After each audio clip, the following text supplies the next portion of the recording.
Going international ang ilang Kapuso stars na piniling mag-celebrate ng Pasko abroad. Yan ang unang chika ni Katati Bayan.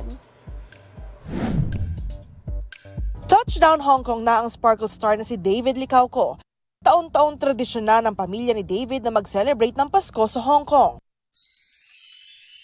Vacation well spent naman ang pamilya ni Nico Bolzico at Solen Yusaf. 2 days na in-enjoy at sinulit ng pamilya ni Solen ang bakasyon sa Paris, France. Bago pumunta sa home country naman ni Nico na Argentina, kung saan sila magsa-celebrate ng Pasko.